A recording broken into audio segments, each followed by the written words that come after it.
Amém. Amém. Alguns amigos que eu tenho, eles brincam comigo, dizendo que eu sou o homem estatística. Porque eu gosto de estatística, eu estudo estatística, leio. Já tive outros hábitos mais estranhos no passado, mas hoje eu gosto desse passatempo. Essa estatística que eu vi me chamou muita atenção. Dizia o seguinte: quando você tem um inventário familiar, uma partilha de bens de cada quatro famílias que vão fazer isso, 3 terminam em conflito. Eu não sei se esse dado é preciso, mas é impressionante. E talvez você conheça alguma família, talvez aconteceu na sua família, que alguma história bonita de vínculo, de amizade, quando chegou na hora de lidar com a partilha dos bens, a temperatura subiu. E aí aquele que deveria ser um legado bonito passou a ser apenas um fragmento do que um dia foi uma família unida. É muito triste. Mas isso acontece também em empresas. Empresas, quando você tem ali funcionários visando a oportunidade de sucessão executiva, começam os conflitos. Começa a puxada de tapete de um no lugar do outro. A amizade, o coleguismo evapora. Aliás, eu li isso há alguns anos, que quando Amador Aguiar, fundador do Bradesco, estava no hospital, morrendo, os filhos estavam brigando fora, para ver quem ficava com a herança, quem ia ter a oportunidade de sucessão naquela grande empresa. Esse garotinho, novinho, sentado no banco de trás do carro do avô, disse com a sua voz singela: Vovô, quando você morrer, esse carro vai ficar para o meu pai? Parece que é algo da nossa natureza. E na batalha de sucessão, os egos se chocam, as alianças se rompem.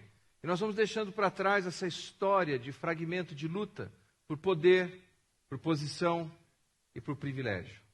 Mas, pessoalmente, a história que eu acho mais horrível em termos de disputa de posição, poder e privilégio, se encontra aqui, no Evangelho de Mateus, no capítulo 20. Eu convido você a abrir a sua Bíblia. Mateus, capítulo 20, a partir do versículo 17.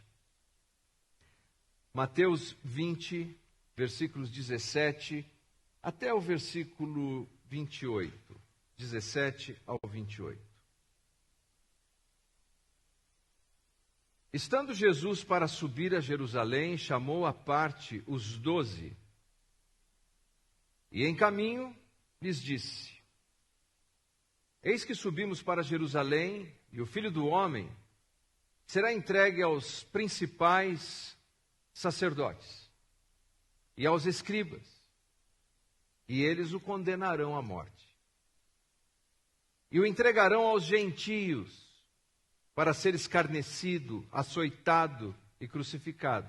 Mas, ao terceiro dia, ressurgirá. Então se chegou a ele a mulher de Zebedeu com os seus filhos, e adorando-o, pediu-lhe um favor. Perguntou-lhe ele: Que queres? Ela respondeu: Manda que no teu reino estes meus 2 filhos se assentem, um à tua direita e outro à tua esquerda. Mas Jesus respondeu: Não sabeis o que pedis. Podeis vós beber o cálice que estou para beber? Responderam-lhe: Podemos.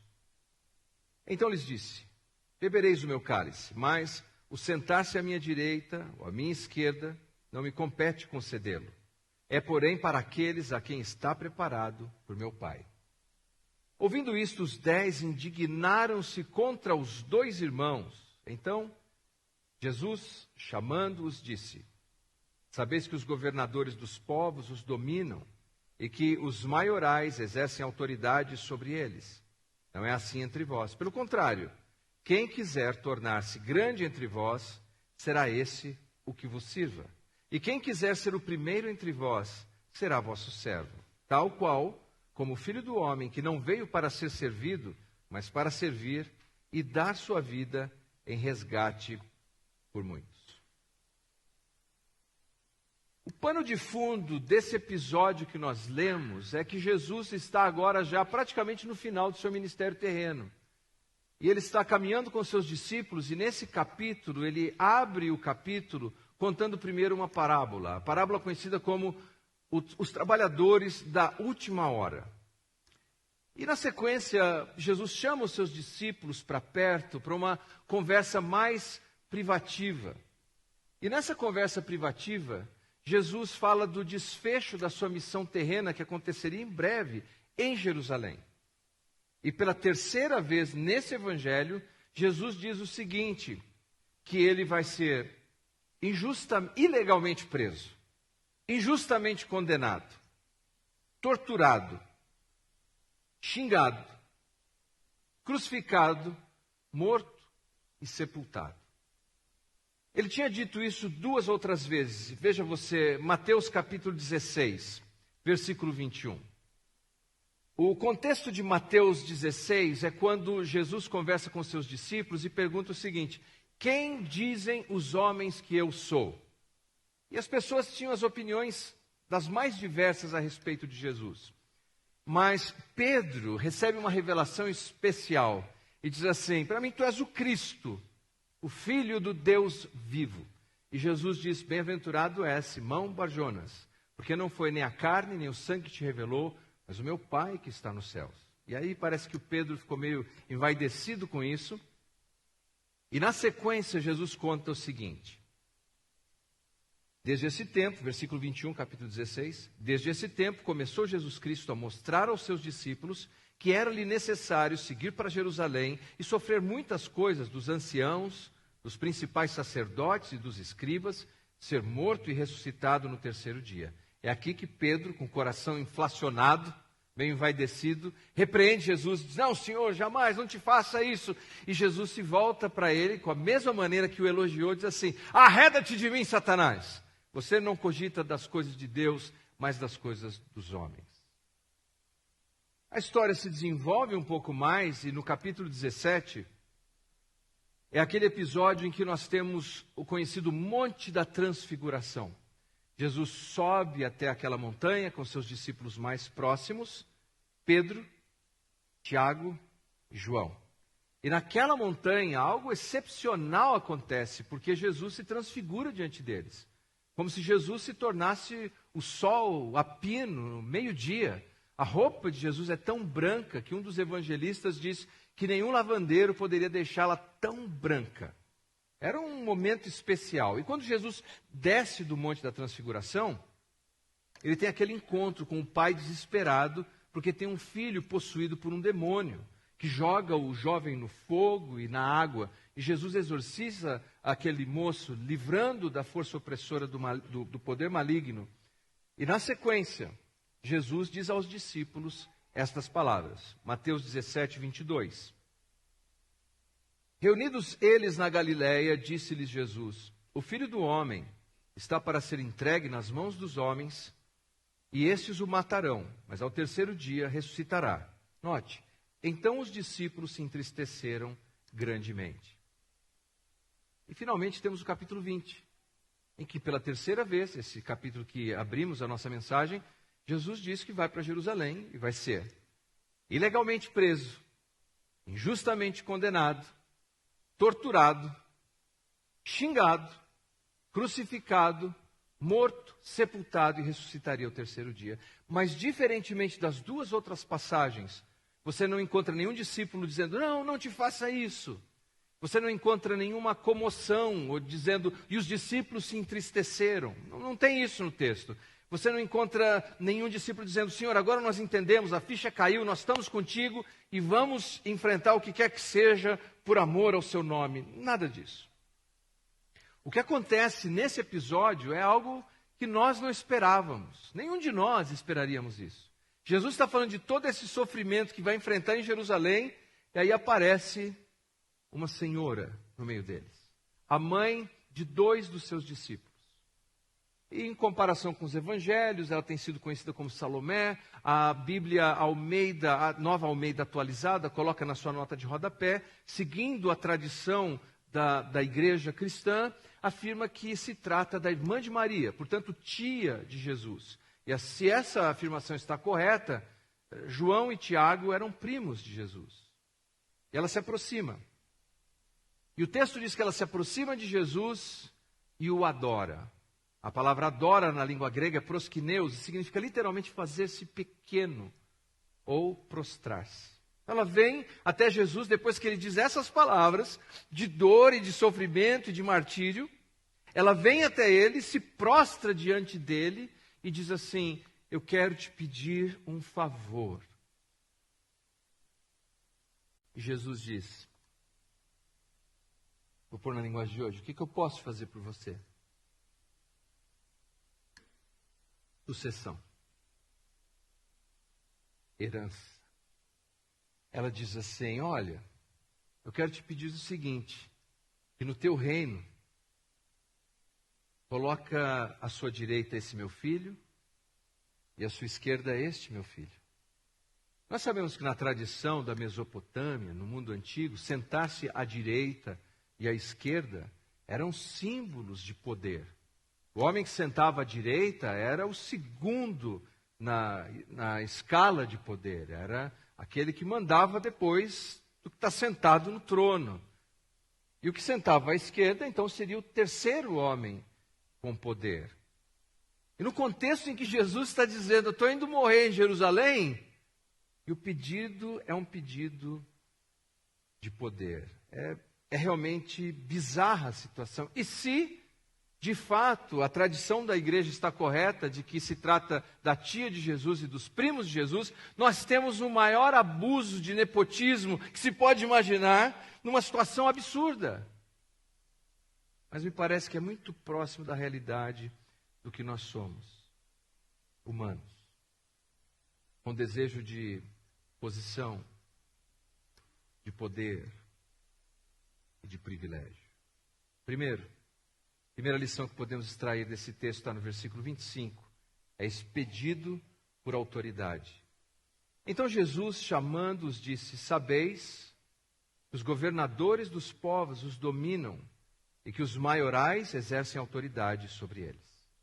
3 palavras nós podemos destacar nesse versículo. Note, governadores dominam e exercem autoridade.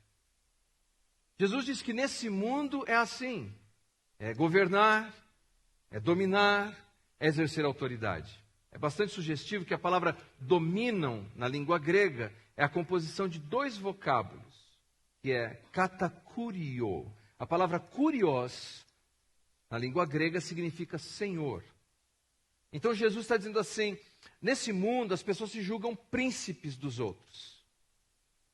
E porque eles se julgam e desejam ser príncipes dos outros, eles querem exercer o senhorio sobre a vida do outro. Eles querem se assenhorar sobre o outro. E ele usa essa palavra que descreve exatamente um termo que é conhecido para descrever quem ele é. Jesus é o Senhor. Não cantamos isso em algumas canções? Jesus é o Senhor. E ele diz assim, vocês estão desejando se assenhorar sobre outros. Vocês estão desejando assumir um lugar que não é o lugar de vocês. Vocês estão querendo ser o Senhor quando vocês não deveriam ser. E a terceira palavra, é uma palavra complicada, não vou nem ousar citar aqui em grego, porque é um trava-língua, mas significa literalmente exercer controle. Controlar. Essa é a ideia. Jesus disse assim, os homens desejam poder, posição, privilégio. Eles desejam ser príncipes especiais com status, para que possam se assenhorar sobre os outros e exercer controle sobre os outros.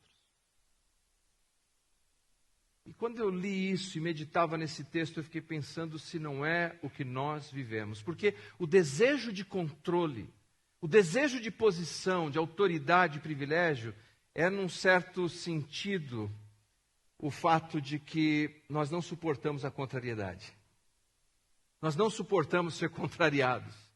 E veja esses dois discípulos, um outro episódio que ilustra isso muito bem. Abra sua Bíblia em Lucas, capítulo 9, versículo 54. Lucas 9, 54. Antes de fazermos a leitura, me acompanhe aqui no que está acontecendo na história. Jesus está numa expedição missionária com seus discípulos, e ele vai passar por Samaria. E quando ele está chegando em Samaria, os samaritanos não recebem Jesus, a sua expedição missionária, e não recebem os seus discípulos. E dois discípulos, Tiago e João, capítulo 9, versículo 54, fazem a seguinte consideração. Vendo isto, os discípulos Tiago e João perguntaram: Senhor, queres que mandemos descer fogo do céu para consumir? Esses dois discípulos não suportam a contrariedade. Esses dois discípulos não suportam que as coisas não aconteçam do seu jeito. Em inglês tem uma expressão: my way or no way. Em português é do meu jeito ou não tem jeito. Esses discípulos são assim. Ou é do meu jeito ou não tem jeito. E nós sabemos dos outros evangelhos que quando a mãe deles vai até Jesus para falar com eles, estão juntos. Eles criaram ali, parece uma armadilha por trás para persuadir Jesus a dar esse lugar. E o desejo deles por controle, por exercer autoridade é tão grande que lembre-se que no capítulo 16, Jesus tinha dito que Pedro teria um papel importante no reino. E eles estão dispostos a puxar o tapete de Pedro. Pedro, Tiago e João eram discípulos tão próximos que até hoje as crianças aprendem uma canção que fala sobre eles no barquinho. Lembram? Quem lembra aí? Me ajuda.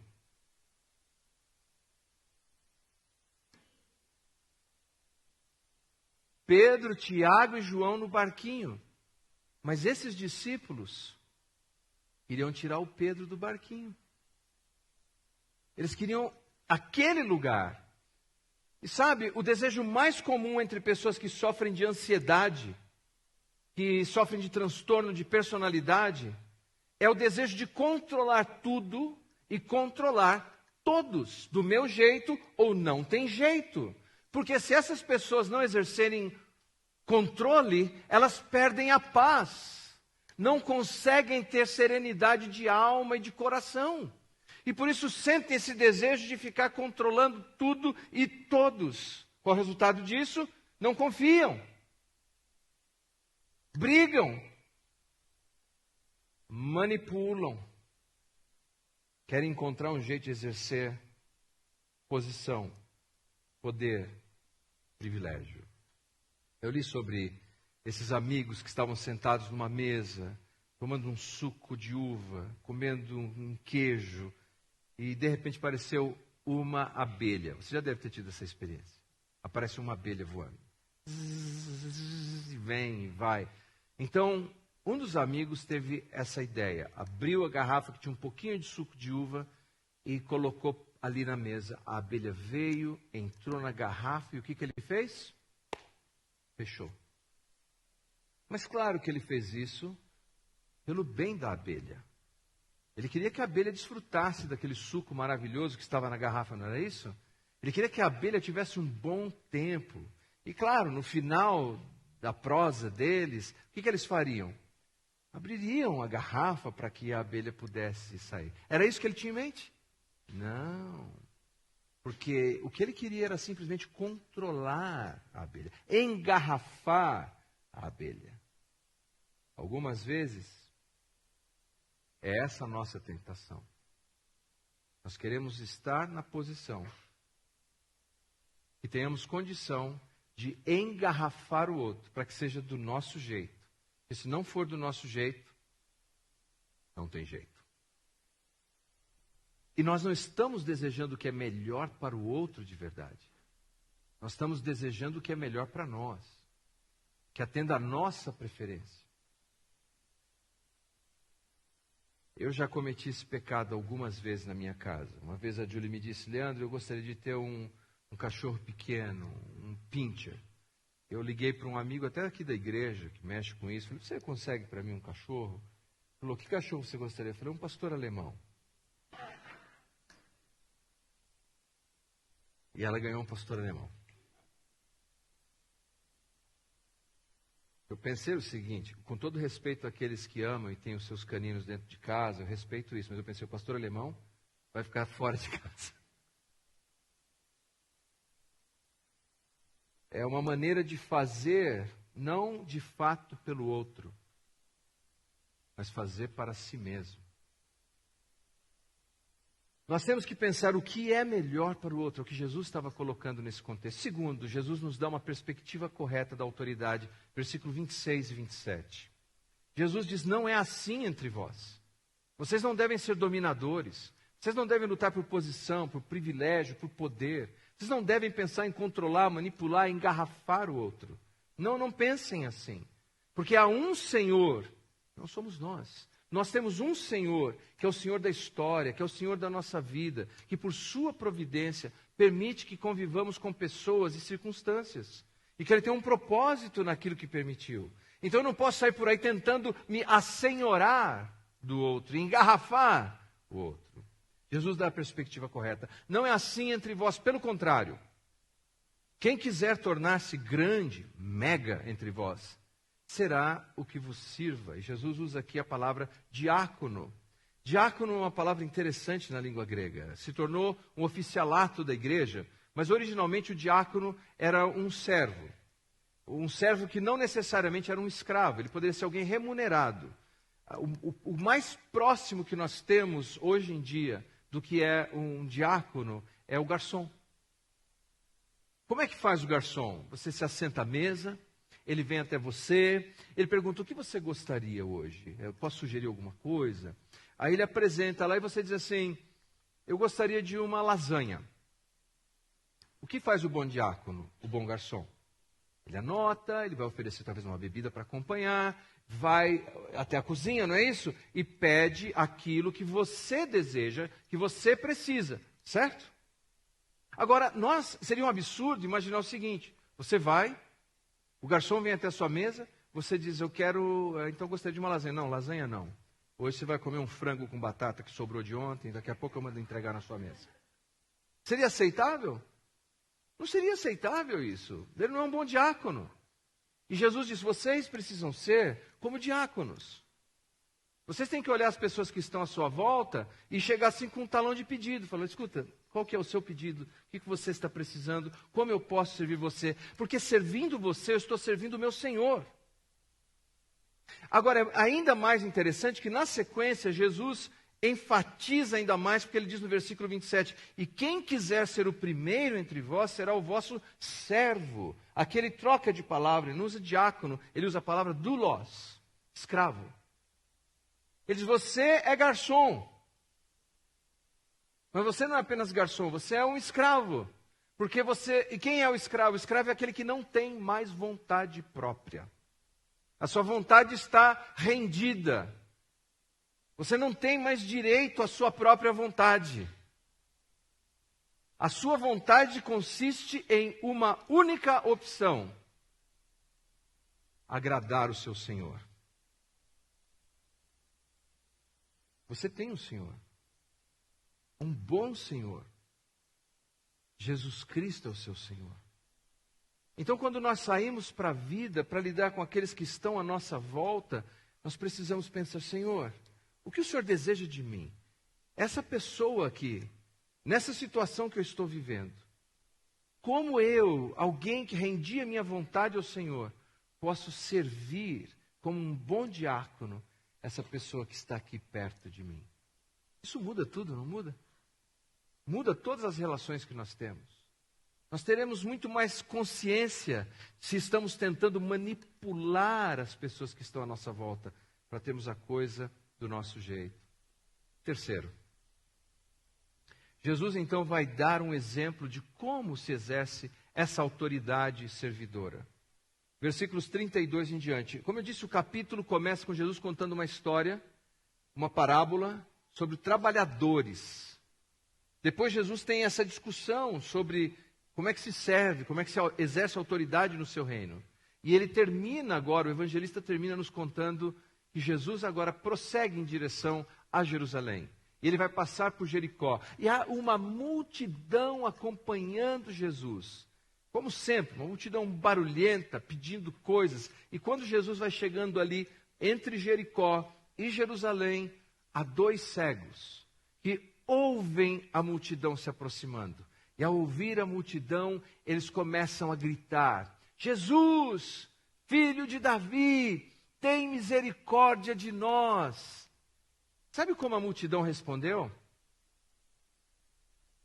Repreendendo eles, pedindo que eles fiquem em silêncio. Porque a multidão olha para aqueles 2 cegos, provavelmente mendigos, pedintes, sujos, pobres, miseráveis, como alguém que está atrapalhando. A gente está aqui numa festa, meu caro, com Jesus, caminhando com Cristo, e agora vocês estão gritando aí no caminho, vocês estão atrapalhando. E aqui Jesus nos dá o exemplo de autoridade servidora. Veja só, versículo 32 em diante. Então, parando Jesus, chamou-os e perguntou: que quereis que eu vos faça? Jesus parou e olhou para aqueles 2 homens, não como um estorvo, não como um impedimento, mas como uma oportunidade. E Jesus se mostra exatamente como ele disse: eu sou o filho do homem que veio não para ser servido, mas para servir diácono. É como se Jesus chegasse assim e dissesse para aqueles cegos: qual que é o seu pedido? Como eu posso servir você? Jesus não chegou assim e falou: não, senhor, o cego está chamando ali. E ele falou: não, tudo bem, 2 bengalas novas para vocês, tá bom? Um abraço. Ou, sim, vamos dar, pega aí da bolsa das ofertas, dá uma esmola ali para eles. Jesus não presumiu algo. Jesus deu um grande exemplo do que é esse serviço.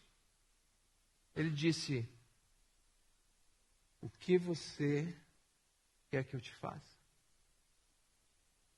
O que você entende que é a necessidade do seu coração? O que você precisa? Será que nós não mudaríamos muita coisa se simplesmente fizéssemos isso? Ao invés de já chegar com as respostas, de já chegar dominando, assenhorando e fazendo, levando o pastor alemão ao invés do pincher. Será que nós não temos que entender melhor? Peraí, eu estou querendo oferecer as respostas e as soluções. Antes de ouvir, eu estou querendo ser um senhor, quando eu deveria ser servo. O texto prossegue e diz assim: responderam: Senhor, que se nos abram os olhos. Quando ido, Jesus tocou-lhes os olhos e imediatamente recuperaram a vista e foram o seguindo. Demonstração maravilhosa. E sabe qual é a grande lição que Jesus nos dá aqui? Esses 2 cegos não eram um impedimento para a sua missão, não eram um empecilho para a sua missão. Eles eram a missão. Eles eram a oportunidade para a missão. Lembram do João e o Tiago, lá em Samaria? Eles olharam para aquele povo e disseram: isso aqui é um impedimento para a missão. Eles estão atrapalhando, eles são um estorvo. Então vou fazer o que com quem estorva? Senhor, vamos fazer igual Elias do Antigo Testamento? Vamos pedir fogo do céu e zip! Veja o que diz o texto. Na sua vida, na sua casa, no seu trabalho, na sua carreira, no seu ministério, nos seus negócios, aonde quer que você esteja, é possível que pela providência... Quem é o Senhor? Jesus é o Senhor. E Jesus, na sua providência, colocou pessoas, situações na sua vida, que você está dizendo: eu quero mandar fogo do céu, eu quero que eles desapareçam da minha vida. E Jesus está dizendo: você não entendeu? Essas são as pessoas para você exercer a sua missão de servo. Isso não é um estorvo para você chegar em algum lugar. Isso não é um empecilho para você chegar em algum lugar. Esse aqui é o meio para você chegar em algum lugar. Porque você foi chamado para ser diácono, servo. E foi assim que Jesus triunfou nessa terra. É assim que eu e você vamos triunfar nessa terra. Escolher outro caminho é escolher o caminho do mundo e não escolher o caminho de Cristo. 3 maneiras como você pode, na prática, servir alguém. Você pode orar por essas pessoas. Ore por elas. Ore. Nós temos, às vezes, a sensação de que orar é não fazer nada. Às vezes eu ouço alguém dizer, olha, eu não posso fazer nada por você, mas eu vou orar. Errado. Orar é fazer algo por alguém. Orar é movimentar o céu em favor de alguém. Então, quando você olha para situações, ou circunstâncias, ou pessoas que você se sente atado para fazer alguma coisa, ore por essas pessoas. Segundo, você pode sim fazer algo prático, uma ação, um serviço, algo que você possa demonstrar o seu desejo de servir. E terceiro, você pode doar, abençoar, oferecer algo material àquela pessoa. Quem são as pessoas que estão à sua volta? Que Deus soberanamente, o seu Senhor, te escalou para que você possa servir. E servindo essas pessoas, você estará servindo ao próprio Cristo.